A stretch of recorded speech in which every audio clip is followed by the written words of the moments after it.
Okay, we're going to go from the closing statement through the section 125 paperwork, and this is for Goal Diggers team.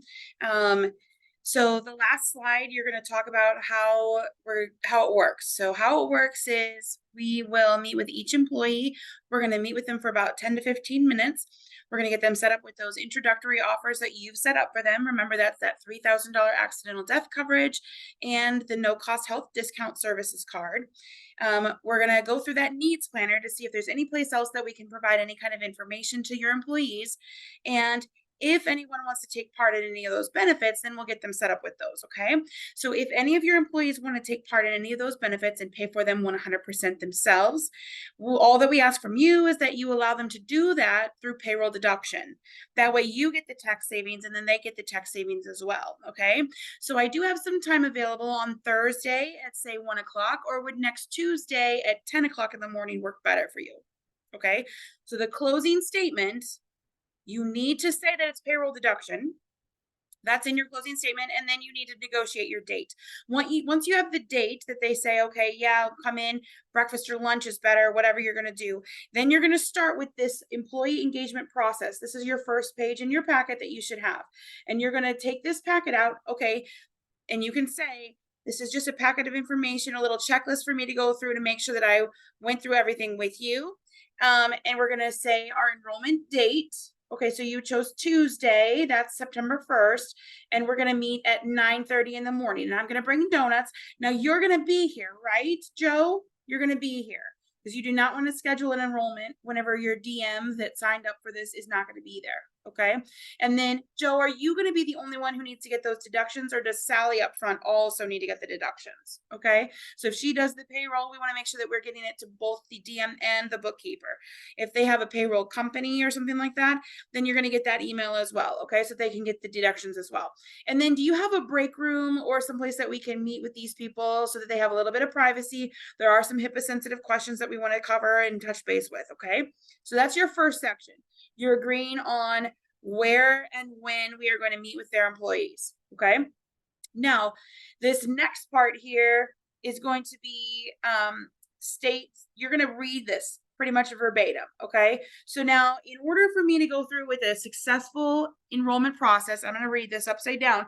The most important part of a successful benefit enrollment is 100% participation by all employees. Okay. And that benefits you, Joe, as the business owner in 3 different ways. One, the tax savings. Obviously, the more employees that participate in the benefits and that they purchase those pre-tax benefits, that's going to lower your gross payroll. Okay. It's going to decrease the amount of taxes that you have to pay for FICA and FUTA.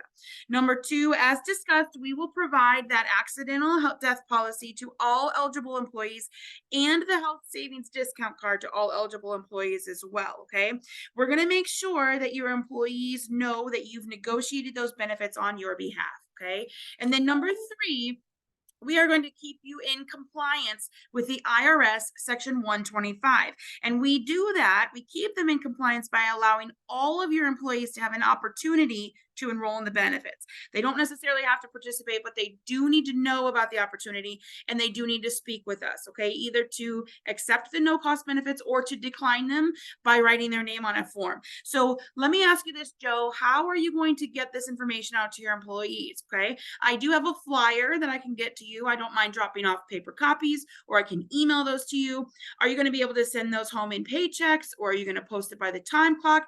You need to find out right here how they're going to notify their employees. Okay. That's going to help you in 2 different ways. One, your employees are going to know and they're going to have a chance to talk to their family members about the benefit options that are going to come their way. And 2, hopefully it will decrease the amount of times that our DM forgets that we're coming, because if the employees know about it, then they're going to remind that DM, hey, aren't we supposed to have a benefits meeting today? Isn't Diana coming to bring donuts for this morning or something like that? Okay.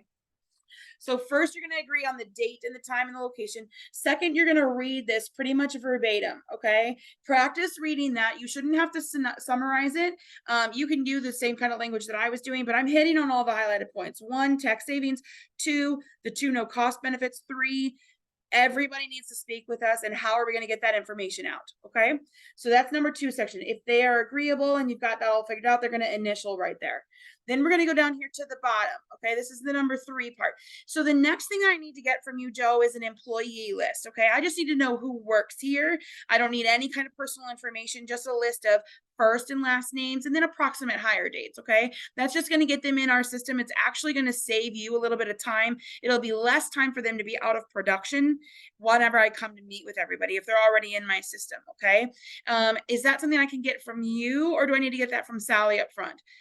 If they say it's from you, okay, no problem. Is that something that you can grab for me now? If it's Sally, do you mind if we go and ask Sally to get started on that? Because I do need you to sign it before I leave today. Okay. If you can, you want to get that employee list right now. You do not want to leave without it. Okay. The next thing that we're going to do is that they are going to give you a call. My worksite department's going to give you a call, and that's just to verify 2 different things. One, that we have all of your information correct in this packet, and also that you want to initiate the Worksite Advantage program. Okay. So these 2 down here, there's actually a sheet that goes with it. When you talk to Sally and you're looking for an employee list, you can give them as an example. You can actually rip this page out and take it to Sally. Okay, and say, this is kind of what we're looking for. This is a sample. I need a little bit of a header with your business name, first and last names, and a hire date, and then a signature, okay, from the DM. Okay, so you can rip that out and give it to them. Then whenever you're talking about the verification call, you want to double check, and you need to fill out this paperwork here in front of the DM. Okay, make sure that this is correct. You don't want to just use the benefits fact sheet because you could be wrong potentially and then not get that bill paid. Okay, so when you're talking about the employee verification call, you're going to say, now my worksite department is going to be giving you a call to verify all of our information. I just want to make sure that your billing address is correct. Are you the only person, Joe, that can answer that phone call, or do you want to authorize Sally to answer those questions as well?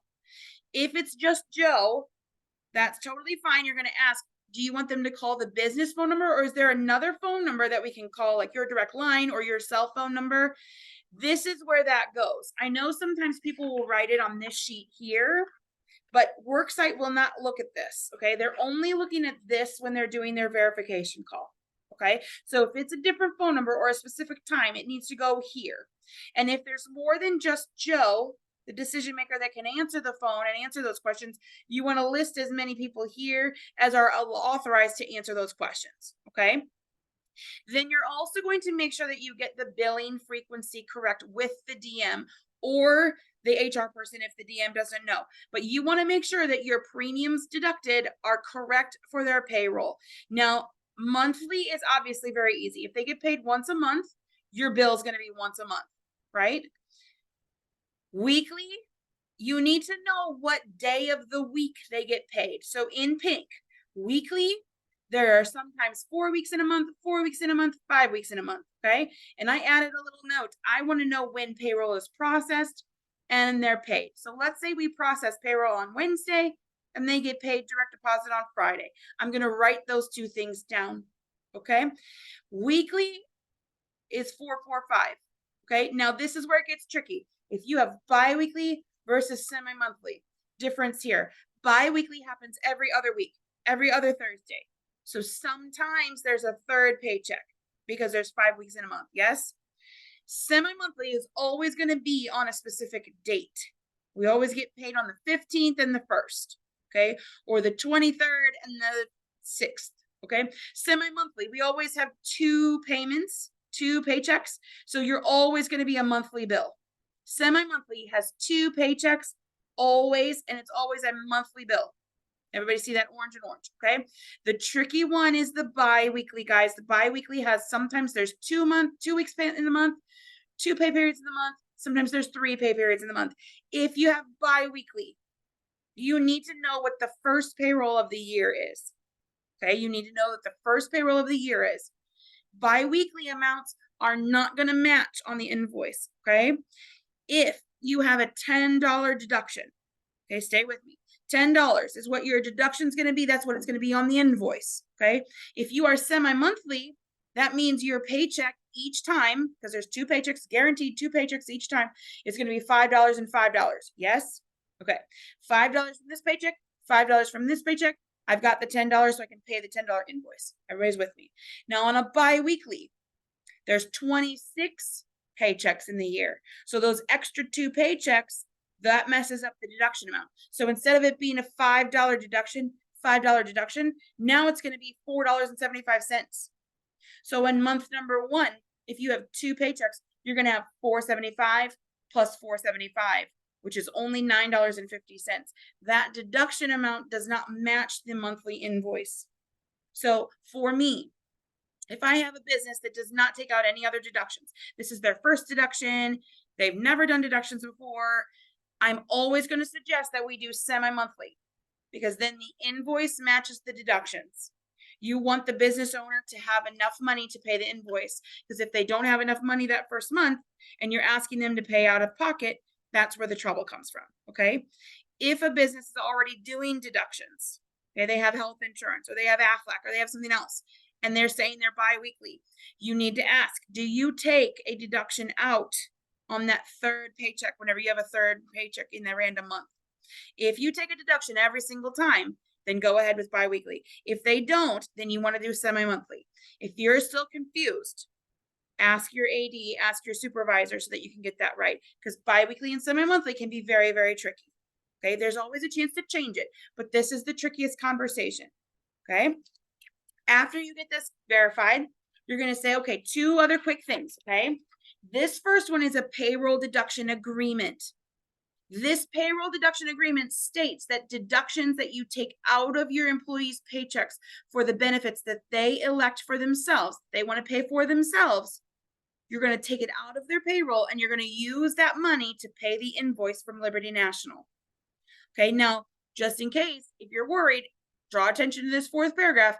You assume, as the employer, you assume no responsibility for any of the deductions for an employee that leaves your business or is terminated for any reason. Okay, but while that person is here and they are taking those payroll deductions, you're going to remove it from their payroll and you're going to pay that Liberty National invoice. Okay, if you're totally fine with that, then you're going to sign here. Okay, if somebody's like, I don't understand, I thought you had access to their bank account. Okay, remember, we don't have access to their bank account. It's still the same money that they would have been paying their employees. Okay, so let's say the person gets paid $100 a week. Employee A gets paid $100 a week. They decide that they're going to take $10 worth of benefits. Okay, so an employer has this bank account and they are going to pay their payroll from it. So they would deduct $100 to pay employee A. Okay, let's say that that person takes $10 worth of Liberty National benefits. So we had $100, they're going to subtract 10. Now that employee is only going to get a check for $90. So the employer is going to write a check to that employee for $90, but that $10 is still sitting in the account. That $10 is what they're going to pay to Liberty National on the invoice. Okay, so that's how you're going to explain it to them, that they already have the amount. It would have gone out in that employee's paycheck, but instead they elected to do benefits. So now you're going to pay that invoice. Okay, so you got the payroll deduction agreement. The last one on this sheet, okay, Joe, last one here is our application for the group term life insurance. Okay, now this form literally states that you are going to allow us to offer your employees the lowest group rate, and we're going to be allowed to run it through pre-tax. Without this form, it's going to be a regular life insurance, a post-tax deduction. This form allows you to run it through on the section 125 pre-tax to save you on those tax dollars and the employee on the tax dollars. Okay, this is not endorsing the group term life that all of your employees need to take it. It's literally just stating that we can have that policy holder available. We're allowing your people to have the policy at the discounted group rate and the pre-tax line. Okay, so if you're okay with that, you're going to sign here. Okay, if you have any other questions on how to do the section 125, just keep repeating. And then there are a couple pages in the worksite book in the training manual. I forget which ones they are. Maybe page 23, 24. I'll double check that. But there are pages in there for scripting for how to close the business with section 125. Please, please, please practice this and increase your assertiveness with that language.